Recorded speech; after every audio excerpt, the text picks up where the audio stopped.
دوستو، اگر آپ لوگوں نے بھی ارطغرل غازی سیریل کا تیسرا سیزن دیکھا ہوگا تو آپ نے اس میں کاروان سرائے اور ہانلی بازار کا نام ضرور سنا ہوگا۔ وہی ہانلی بازار کہ جس میں ارطغرل غازی اکثر اپنے قبیلے کی کوئی چیز بیچنے یا پھر اپنے قبیلے کے لیے کوئی چیز خریدنے آتے رہتے ہیں۔ اس بازار کا مالک بازنطینی سلطنت کا جاسوس سیمون اور اس کی بہن ہوتے ہیں، جو کسی بھی طرح سے ہمیشہ ہی ترک مسلمانوں کو پریشان کرنے کی کوشش کرتے رہتے ہیں۔ لیکن دوستو، یہ تمام چیزیں دیکھنے کے بعد آپ میں سے بھی بہت سارے لوگوں کے دماغ میں یہ سوال ضرور آیا ہوگا کہ سلطنت عثمانیہ کی ہسٹری میں اس طرح کے کاروان سرائے اور ہانلی بازار ہوا بھی کرتے تھے یا نہیں، اور اگر ہوا کرتے تھے تو آج کے دور میں یہ ہانلی بازار کہاں پر موجود ہے۔ دوستو، ہانلی بازار اور کاروان سرائے کے بارے میں کچھ بھی جاننے اور سمجھنے سے پہلے ہم آپ کو یہ بتاتے چلیں کہ آپ میں سے جتنے بھی لوگوں نے ٹرکی دیش کے میپ کو دھیان سے دیکھا ہوگا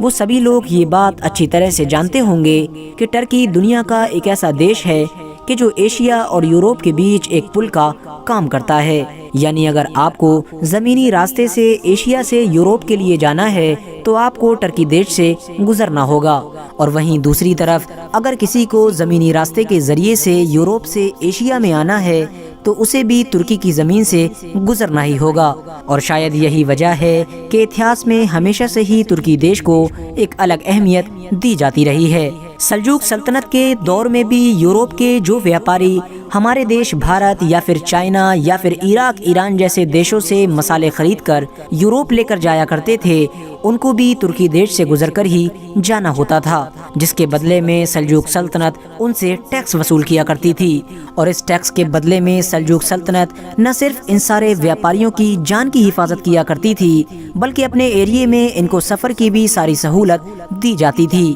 اور انہی ویاپاریوں کے لیے ہی کاروان سرائے کا بھی انتظام کیا جاتا تھا۔ کاروان سرائے ایک ایسی بلڈنگ ہوا کرتی تھی کہ جس کے اندر ان ویاپاریوں کے رکنے کا انتظام ہوا کرتا تھا کہ جو ویاپاری لمبا لمبا سفر طے کر کے راستوں سے گزرا کرتے تھے۔ یہ کاروان سرائے سلطنت کے پیسوں سے ہی بنوائے جاتے تھے، جن کے اندر اچھے کھانوں کے ساتھ ساتھ جانور کے چارے کا بھی انتظام ہوا کرتا تھا، اور ہر کاروان سرائے کے باہر ایک چھوٹی سی بازار ضرور ہوا کرتی تھی جس میں ضرورت کا ہر سامان بھی موجود ہوا کرتا تھا۔ کاروان سرائے میں آنے والے ہر مسافر کے لیے شروع کے 3 دن میں کھانا پینا رہنا اور اس کے ساتھ ساتھ ضرورت کی ہر چیز فری ہوا کرتی تھی، لیکن 3 دن گزر جانے کے بعد پھر اسے اپنا خرچہ دینا ہوا کرتا تھا۔ دوستو، آج بھی ترکی دیش میں کھنڈروں کی شکل میں بہت سارے کاروان سرائے موجود ہیں جو بازنطینی اور سلجوق سلطنت کے دور میں بنوائے گئے تھے، اور ان میں سب سے بڑا کاروان سرائے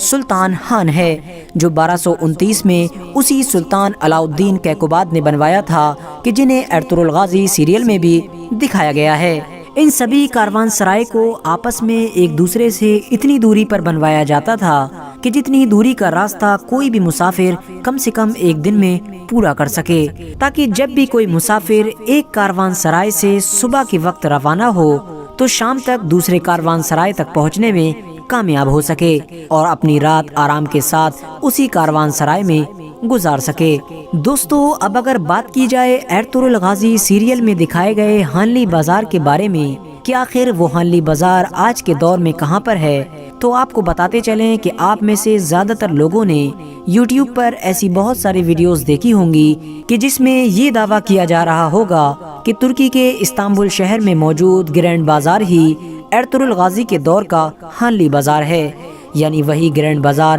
کہ جو آج کے دور میں دنیا کا سب سے بڑا اور سب سے پرانا بازار مانا جاتا ہے۔ ترکی کے استنبول شہر میں موجود دنیا کے اس بڑے بازار میں لگ بھگ 4000 سے بھی زیادہ دکانیں موجود ہیں۔ یہ پورا بازار لگ بھگ 61 گلیوں سے مل کر بنایا گیا ہے۔ اس بازار کی سب سے خاص بات یہ ہے کہ یہ پورا بازار ہی چھت کے ذریعے سے ڈھکا ہوا ہے۔ اتنا ہی نہیں، 2014 میں اس بازار کو دنیا کے سب سے زیادہ وزٹ کیے جانے والے بازاروں کی لسٹ میں 1 نمبر پر رکھا گیا تھا۔ ایک آنکڑے کے مطابق شاپنگ کرنے والے لگ بھگ 3 سے 4 لاکھ لوگ ہر وقت اس بڑے بازار میں موجود رہتے ہیں۔ اس کے ساتھ ساتھ اس بازار کو دنیا کے پہلے شاپنگ مال کے طور پر بھی جانا جاتا ہے۔ حالانکہ دوستو، ان تمام خوبیوں کے باوجود بھی اس بڑے بازار کے بارے میں یہ دعویٰ کرنا بالکل غلط ہے کہ یہ وہی بازار ہے کہ جو ارطغرل غازی سیریل میں ہانلی بازار کے نام سے دکھایا گیا ہے، کیونکہ دوستو سب سے پہلی چیز تو یہ ہے کہ گرینڈ بازار آج کے دور میں ترکی کے استنبول شہر یعنی قسطنطنیہ میں موجود ہے، جبکہ ہم سبھی جانتے ہیں کہ ارطغرل غازی سیریل میں جو ہانلی بازار دکھایا گیا ہے وہ آج کے دور کے سوغوت شہر کے ہی کہیں پاس ہونا چاہیے تھا، کیونکہ سوغوت شہر ہی وہ شہر ہے کہ جسے ارطغرل غازی نے اپنے بھائیوں سے الگ ہونے کے بعد اپنے قبیلے کے ساتھ بسایا تھا۔ دوسری بات یہ کہ ارطغرل غازی کا دور تو سن 1200 سے لے کر لگ بھگ 1300 تک کے بیچ کا تھا، لیکن جس گرینڈ بازار کے بارے میں ہانلی بازار ہونے کا دعویٰ کیا جا رہا ہے وہ گرینڈ بازار تو 1455 میں سلطان محمد فاتح نے بنوایا تھا، کیونکہ اس سے پہلے تو قسطنطنیہ یعنی آج کے دور کا استنبول عثمانیوں نے فتح ہی نہیں کیا تھا۔ یہ مشہور اور ایتہاسک شہر ہی لگ بھگ 1453 میں جا کر فتح ہو پایا تھا، اور اس کے بعد ہی 1455 میں سلطان محمد فاتح نے گرینڈ بازار بھی بنوا دیا تھا، جو کچھ دنوں کے بعد ہی دنیا کے پہلے شاپنگ مال کے طور پر جانا جانے لگا تھا، اور تب سے لے کر آج تک لگاتار یہ بازار دنیا کی سب سے بڑی اور سب سے پرانی بازار کے طور پر جانی جاتی ہے۔ حالانکہ دوستو ہانلی بازار کو لے کر ان تمام ہونے والی غلط فہمیوں کی وجہ ایک ہی ہے، اور وہ یہ ہے کہ ہانلی بازار کسی بھی ایک خاص بازار کا نام نہیں تھا، بلکہ پہلے کے دور میں ترکی میں ہانلی بازار ہر اس بازار کو کہا جاتا تھا کہ جو کاروان سرائے کے باہر بنوائی جاتی تھی۔ جیسا کہ دوستو میں آپ کو پہلے بھی بتا چکا ہوں کہ ہر کاروان سرائے کے باہر ایک چھوٹی سی بازار ضرور ہوا کرتی تھی، اور اس طرح کی ہر بازار کو ہی ہانلی بازار کے نام سے جانا جاتا تھا۔ یہی وجہ تھی کہ جب سلطان محمد فاتح نے 1455 میں گرینڈ بازار کی بنیاد رکھوائی تھی تو اسے بھی شروع میں ہانلی بازار کا ہی نام دیا گیا تھا، جس کی وجہ سے بہت سارے لوگوں کو یہ محسوس ہوا کہ شاید یہی وہ ہانلی بازار ہے کہ جس کا ذکر ارطغرل غازی سیریل میں بھی کیا گیا ہے۔ حالانکہ دوستو جیسا کہ میں نے آپ کو بتایا کہ پہلے کے دور میں ٹرکی دیش میں کاروان سرائے کے باہر کی ہر بازار کو ہی ہانلی بازار کہا جاتا تھا۔ حالانکہ دوستو استنبول شہر میں موجود یہ گرینڈ بازار تو ارطغرل غازی کی وفات کی لگ بھگ 150 سال سے بھی زیادہ بعد میں بنائی گئی تھی۔ فی الحال دوستو آج کی اپنی ویڈیو کو ہم یہیں پر ختم کرتے ہیں۔ ویڈیو پسند آنے پر نہ صرف ویڈیو کو لائک کریں بلکہ اپنے فرینڈز کے ساتھ بھی ضرور شیئر کریں، اور اسی طرح کی نالجیبل اور ہسٹوریکل ویڈیوز ہمیشہ دیکھنے کے لیے ہمارے اس چینل کو سبسکرائب کر کے ساتھ ہی میں بیل آئیکن کو بھی پریس کر دیں، اور آپ ہماری ویڈیوز کے کامنٹس باکس میں یہ کامنٹ بھی ضرور کیا کریں کہ آپ کو ہسٹری سے ریلیٹڈ کس ٹاپک پر ویڈیو چاہیے ہے، تاکہ آنے والی نیکسٹ ویڈیوز میں آپ کی اس کامنٹ کا بھی خیال رکھا جا سکے۔